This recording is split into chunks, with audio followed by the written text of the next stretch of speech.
제가 이런 것들이 준비되어 있지 않았더라고요. 위탁 신청서를 작성하면서도 예감을 했어요. 아, 나는 안 될 수 있겠구나. 가장 높은 점수, 가장 낮은 점수, 심의위원들 점수를 뺀 나머지를 평균을 낸 점수로 학력에 대한 점수를 뭐 차등하겠다라는 이야기는 없어요. 전 처음에 와, 무슨 돈, 재산 능력까지 본대? 라는 생각을 했는데 계산을 해봤더니 6점의 차이가 났습니다. 이 6점이면 엄청난 거거든요. 두 번째 제가 영상에서는요, 심의 과정에 대해서, 심의는 어떻게 이루어지고 어떤 식의 질문이 나오는지, 예상 질문까지도 제가 받았던 질문과 그리고 다른 원장님들께서 받으셨던 질문들을 다 취합을 해서 좀 알려드릴게요. 안녕하세요, 우리 쌤들, 우리 주임쌤입니다. 다 잘 지내셨나요?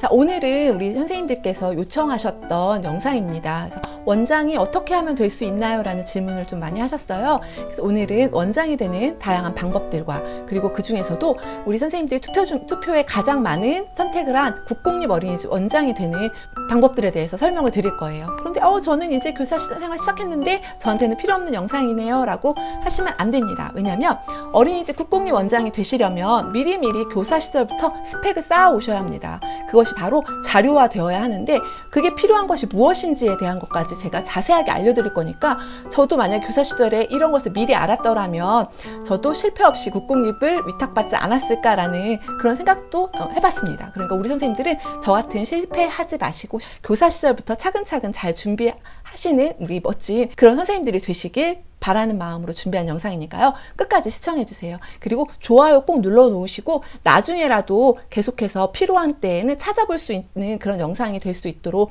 하시면 도움이 될 것 같습니다. 자, 먼저 원장의 종류에는 전 2가지 정도로 정리를 해봤습니다. 첫 번째는 오너 원장, 두 번째는 월급 원장, 이렇게 나눠봤는데요. 먼저 오너 원장 같은 경우에는 내가 대표자 겸 원장이 되는 경우예요. 그러니까 민간 어린이집이나 가정 어린이집을 내가 직접 차린 경우에는 오너 원장이 되는 거예요. 그러니까 편의상 제가 오너 원장이라고 해서 CEO 원장이라고 할 수는 없어서 오너 원장이라고 표현을 했습니다. 장점과 단점을 분명합니다. 장점 같은 경우에는 이제 내가 차리는 어린이집이기 때문에 모든 운영이나 계획에 있어서 내가 할 수 있습니다. 내 뜻대로, 내 의지대로, 내 철학대로 운영을 할 수 있다라는 장점이 있고요. 그리고 원화 모집이 잘 될 경우에는 원장의 급여가 많아질 수 있다라는 또 장점도 있습니다. 그리고 또 시간의 자유로움이 있습니다. 교사들보다 좀 매여 있는 그런 것들이 좀 적기 때문에, 내가 직접 운영자이기 때문에 내가 필요한 시간들을 어느 정도 좀 잘 운영을 할 수가 있어요. 그래서 이제 법인 원장이나 국공립, 그러니까 월급 원장님들이 가장 부러워하는 부분이 바로 이 부분입니다. 시간을 자유롭게 쓸 수 있는 부분. 여기까지가 장점이고요. 단점 같은 경우에는 아무래도 내가 직접 어린이집을 차려야 하기 때문에, 또는 차려져 있는 것을 매입해야 하기 때문에, 또는 세를 얻어야 하기 때문에 초기 자본이 굉장히 많이 들 수가 있습니다. 그래서 좀 금전적으로 여유가 있는 경우에는 가능하지만 그렇지 않은 경우에는 오너 원장이 되는 것은 쉽지가 않습니다. 그리고 또 다른 단점은 운영이 정말 잘 되면 좋지만 반대로 운영이 너무 안 되는 경우에는 교사들보다 적은 급여를 가져가게 될 수도 있고요. 때로는 0원, 때로는 마이너스가 되는 경우도 있다라고 합니다. 그러니까 운영에 대한 부담이 굉장히 클 수밖에 없겠죠. 그런 것이 또 단점으로 또 작용을 할 수가 있습니다. 오너 원장은 이 정도로 정리를 해보고요. 자, 두 번째로 월급 원장을 설명드리겠습니다. 월급 원장 같은 경우에는 민간, 가정, 법인, 국공립 모든 어린이집에서 가능한 원장의 형태입니다. 민간이나 가정, 그리고 법인이나 국공립에서 원장을 공개 모집해서 채용하는 경우입니다. 이럴 때 장점은 내가 초기 자본이 들지 않으니까 금전적인 부담이 덜합니다. 그리고 법인이나 국공립 같은 경우에는 국공립 원장 호봉대로 호봉이 책정되기 때문에 급여에 있어서도 안정성을 보장받을 수 있습니다. 가정이나 민간의 월급 원장 같은 경우에는 그 운영체에서 대표자가 책정해주는 금액을 가져갈 수 있기 때문에 얼마가 될 거예요 라고 예상은 할 수가 없지만, 운영이 잘 되는 그런 가정이나 민간 같은 경우에는 급여를 어느 정도 국공립선에 맞춰서 가져갈 수 있지만 그렇지 못하는 경우도 있을 수 있습니다. 장점은 급여에 있어서 어느 정도 내가 조금 보장을 받을 수 있다는 장점이 있고요. 단점 같은 경우에는 내가 운영체에 한 번 더 거쳐야 한다라는 거예요. 그러니까 내가 운영하고 싶은 계획들이 있고 목표들이 있을 때 나만의 결정으로 되는 것이 아니라 운영체에 함께, 대표자와 함께 상의를 해서 모든 것을 결정해 나가야 하는 부분들이 있고요. 그리고 월급 원장이기 때문에 근무 태도를 성실하게 유지를 해야 합니다. 그래서 국공립이나 법인 원장님들 또는 기타 월급 원장님들 같은 경우에는 교사와 동일하게 연차, 월차를 사용을 해서 본인이 개인적인 일이 있을 때 그렇게 이제 활용을 하기 때문에 그런 부분들이 조금 단점으로 다가올 수 있는 부분들입니다. 그리고 이제 월급 원장 같은 경우에는 공고를 통해 올라옵니다. 육아종합지원센터에서 이제 구인 구직 공고를 통해서 올라오게 되는데요. 국공립 위탁을 받는 것보다 관문이 수월하기 때문에 지원자들이 굉장히 많아요. 적게는 몇십 대 1부터 몇백 대 1까지 그렇게 지원이 많기 때문에 좀 경쟁률이 심한 편입니다. 그래도 국공립을 위탁하기 위해서 준비하는 과정보다는 수월하기 때문에 그런 부분들을 좀 감안한다면 지원할 만하고요. 저 같은 경우에도 법인 어린이집에 지원을 해서 법인 대표와 함께 이제 면접을 보고 거기서 끝나는 것이 아니라 법인을 구성하는 또 구성위원들 있잖아요. 그분들에까지 올라가서 최종적으로 이제 선정이 되어서 이제 법인 원장이 되었던 케이스입니다. 그러니까 조금 과정이 복잡하기는 하지만 그래도 지원해볼 만한 또 그런 케이스입니다. 그리고 국공립 같은 경우에는 위탁도 있지만 지금 말씀드렸던 것처럼 이렇게 채용되는 원장도 있을 수 있습니다. 예를 들어서 시군구에서 공개 위탁을 통해서 이렇게 심의를 통해서 거쳐서 이제 위탁자를 선정하기도 하지만 가끔 법인에서 국공립을 위탁받았을 경우 원장이 부득이하게 그만둬야 될 상황에 위탁을 포기하지 않고 계속 운영을 하고자 할 때는 새로운 대체 원장을 세워야 합니다. 그럴 때에도 공개 모집을 통해서 교사를 모집하듯이 공개 채용을 해서 그 안에서 이제 선정을 해서 시군구청에 보고를 하는 그런 상황도 있을 수 있습니다. 그러니까 여러 가지 좀 가능성이 있으니까 원장이 되는 다양한 방법들을 좀 많이 확인을 해보시고 생각해 보시면 좋을 것 같아요. 자, 이제 드디어 우리 선생님들이 궁금해하시는 국공립 어린이집 원장이 되는 방법에 대해서 조금 나눠드리려고 합니다. 저도 지원을 했었습니다. 지원을 했는데 떨어졌어요. 그런데 떨어지는 데에는 분명한 이유가 있다라고 생각해서 파악을 해봤거든요. 그랬더니 제가 이런 것들이 준비되어 있지 않았더라고요. 미리 이런 것들을 알았다라면 준비를 했을 텐데 교사 시절에 이런 것들이 교사 시절에 준비가 안 되어 있었기 때문에 제가 이 위탁 신청서를 작성하면서도 예감을 했어요. 아, 나는 안 될 수 있겠구나. 안 되겠구나.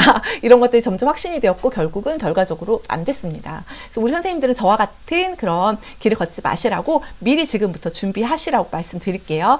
자, 그렇다면 이제 국공립 어린이집 위탁체 선정 관리 공통 심사 기준이 있는데 이것에 대해서 좀 설명을 드려볼게요. 이것은 그러나 시군구마다 조금씩의 점수의 차이, 배점의 차이는 있습니다. 총 100점 만점으로 이루어지고요. 적어도 70점 이상의 점수를 받아야 위탁자로 선정이 될 수 있습니다. 그래서 제가 봤던 원장님들 중에서 가장 높은 점수는 93점 정도까지 받습니다. 100점 만점에서. 그리고 되게 정말 한 명이 지원을 한 경우가 있어요. 그런데 이 한 명이 지원했을 때 최소 이 지원자도 한 명이라서 난 당연히 되겠지가 아니라 최소 70점 이상을 받아야지만 위탁체로 선정이 됩니다. 만약 이분이 69점을 받았어요. 단독 지원자인데 그러면 탈락입니다. 그럼 또 재공고를 통해서 다시 모집하게 됩니다. 그런데 혼자 지원을 했는데 간신히 70점이 됐습니다. 그러면 이분이 위탁을 받을 수 있게 되는 거죠.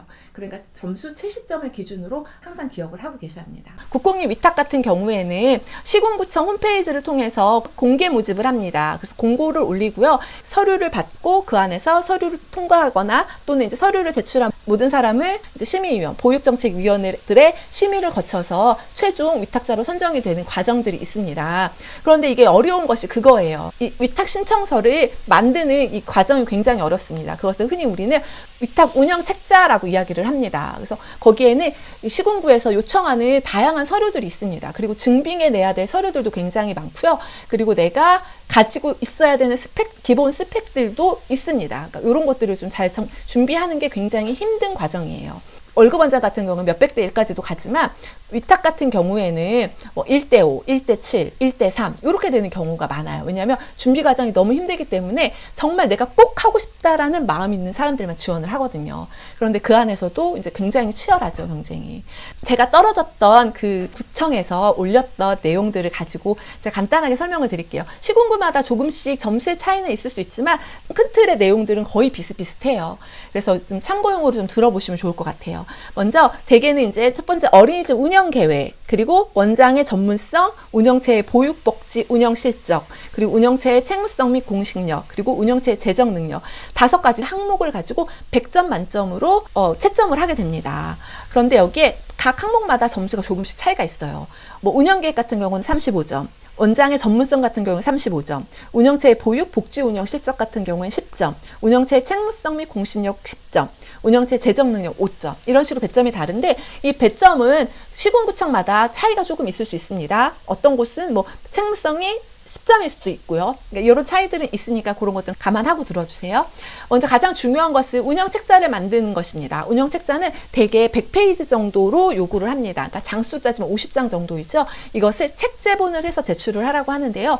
이 안에는 굉장히 많은 서류들이 들어가요. 그래서 언제 100페이지를 채워라고 걱정하시죠? 그런데 아니에요. 하다 보면요, 100페이지가 반드시 늘어날 수밖에 없습니다. 그래서 100페이지를 맞추는 게 굉장히 좀 큰 일이 되기도 합니다. 그래서 그런 거 채우는 건 걱정하지 않으셔도 돼요. 그래서 먼저 어린이집 운영 계획에 있어서 중요한 것은 우리 기본적으로 여기 이 시군구청에서 요구하는 사항들이 있어요. 뭐 예를 들면 뭐 교사의 전문성 향상을 위한 훈련 계획이 있는지, 그리고 전반적인 어린이집 운영 관리에 대한 계획이 있는지, 교육 과정은 어떻게 되는지, 중점 보육 과정은 어떤 것이 있는지, 특별활동 운영은 어떻게 할 건지, 그리고 어린이집 개방, 열린 어린이집, 지역사회 연계, 이런 것들은 어떻게 운영을 할 것인지에 대해서 적으셔야 되고요. 그리고 가장 중요한 세입과 세출에 대한 예산 부분을 넣으셔야 합니다. 그러니까 운영 계획이라고 하는 것은 어린이집마다 있는 운영 책자 생각하시면 돼요. 운영 책자에 들어있는 내용들 있죠, 어느 정도. 그러니까 미리미리 그런 것들을 좀 봐두세요. 관심 있게 보시고, 운영 책자를 어린이집에서 만들 때 함께 참여해서 만드시는 것도 좀 이런 것들을 만들어가는 데 도움이 돼요. 저도 이제 주임 시절에 운영 책자를 제가 만들었기 때문에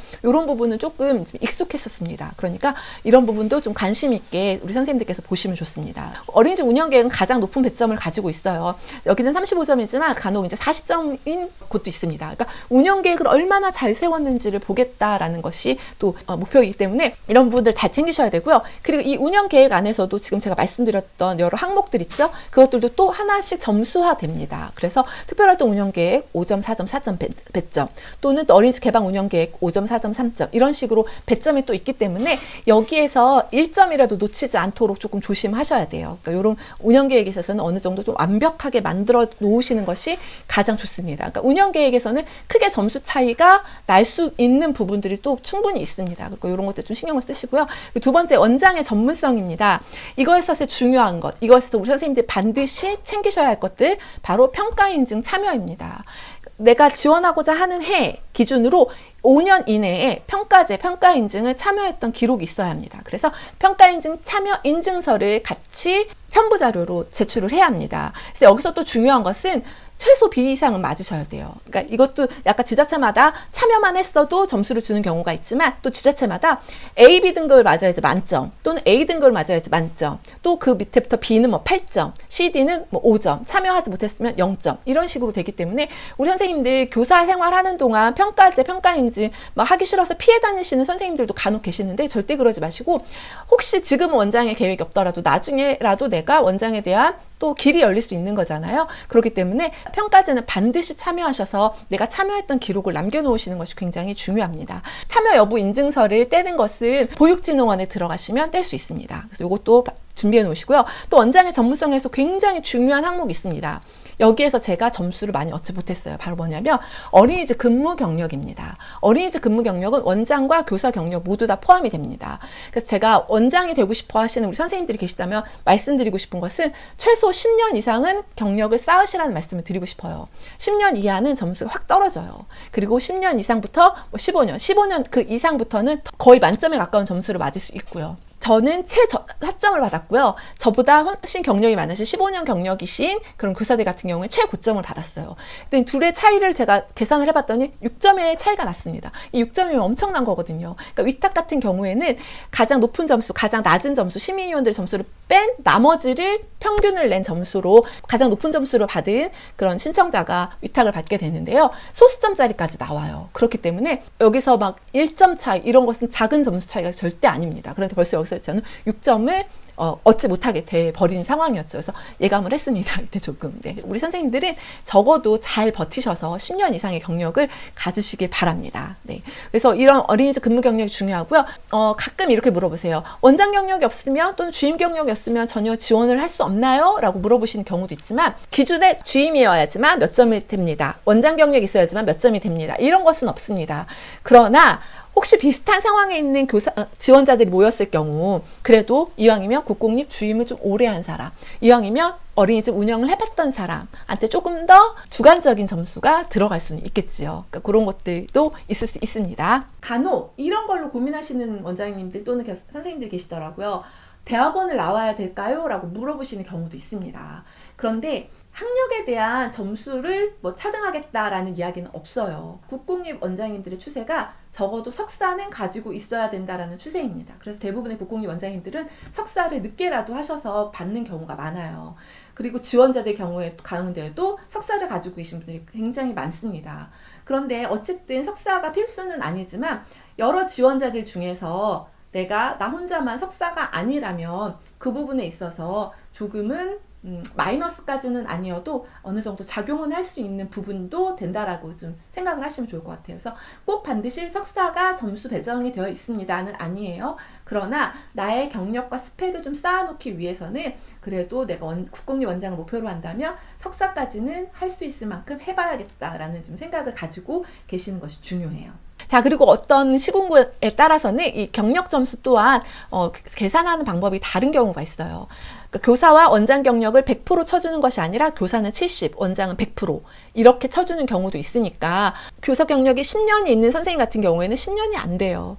70%로 할 경우에는 7년밖에 안 되기 때문에 만약에 내가 지원하고자 하는 곳이 이런 70%만 반영하는 곳인지도 반드시 확인을 하셔야 돼요. 그거 다 나와 있습니다. 공고에 다 올라와 있으니까 그런 것을 확인하셔서 내 근무 경력을 좀 산정을 점수를 해보시는 것도 좋죠. 원장의 전문성에 있어서 보육사업에 대한 열의 태도, 운영 의지, 역량, 규정, 그리고 향후 발전 계획 이런 것들은 심의를 통해서 본다라고 합니다.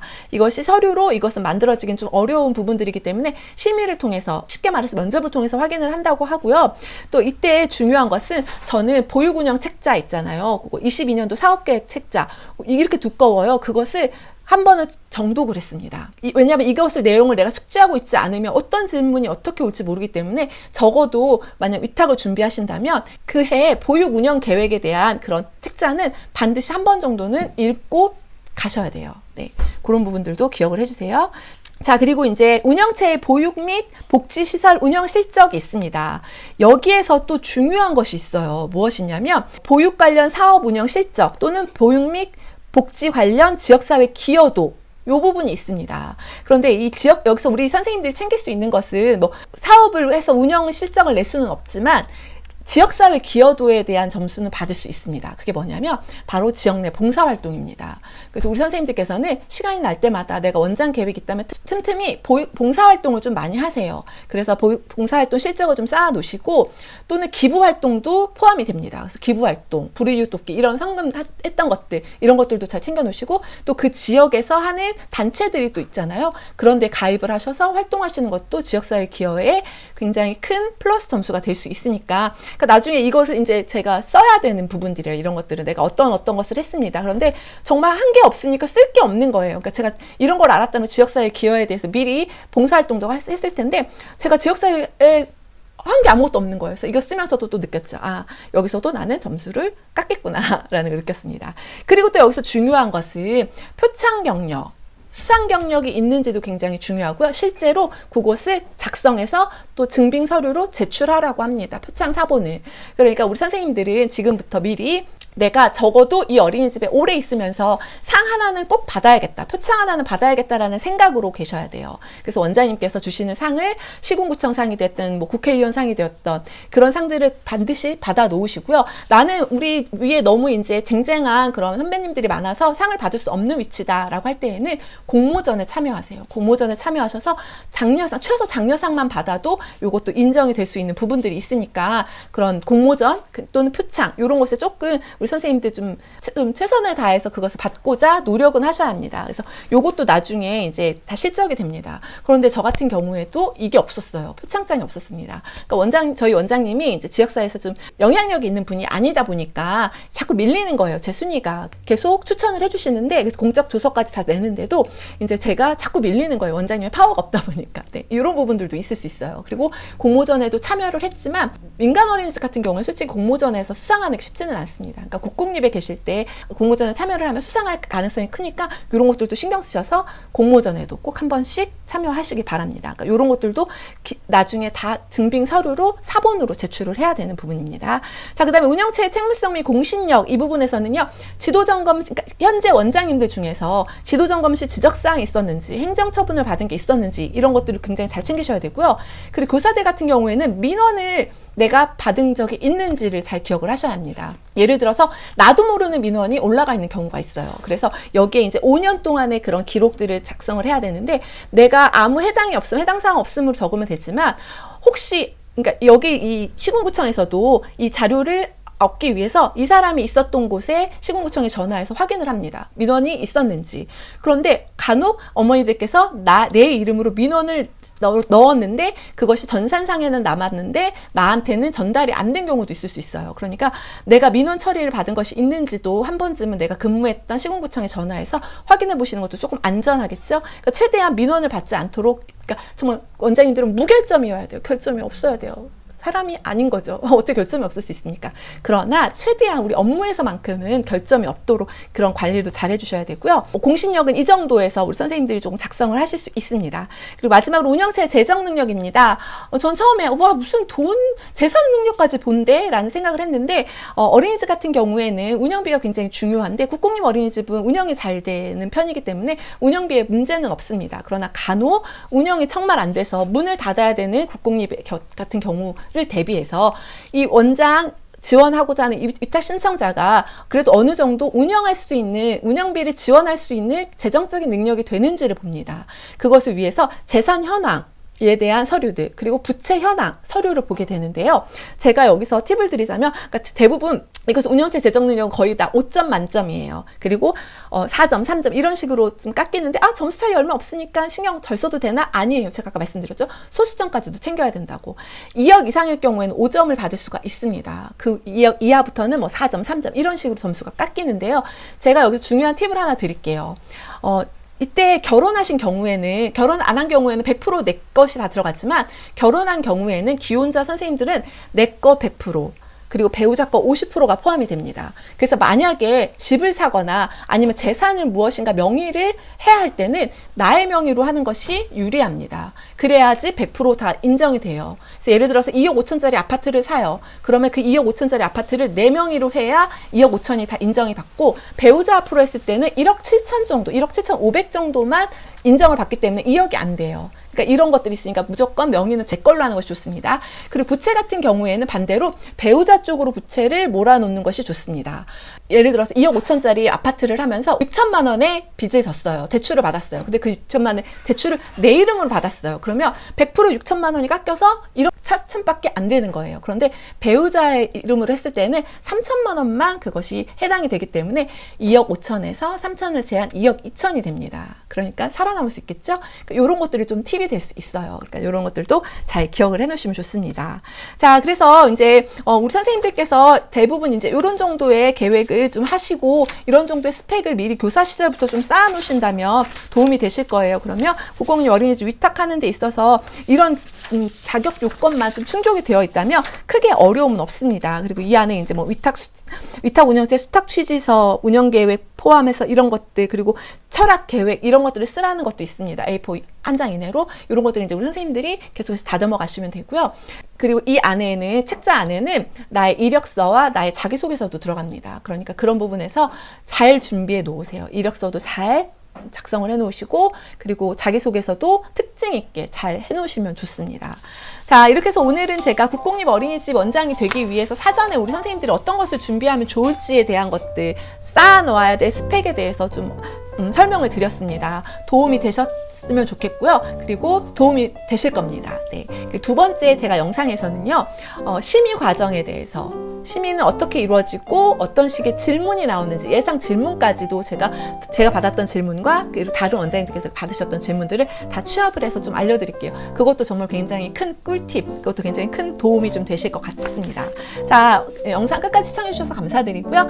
너무너무 좋았다면 구독과 좋아요 눌러놓으시고 수시로, 그리고 나중에 원장일 될 때쯤에서 한 번씩 보시는 것도 굉장히 도움이 될 거예요. 자, 이상 우리 주임쌤이었습니다. 사랑하고 축복합니다.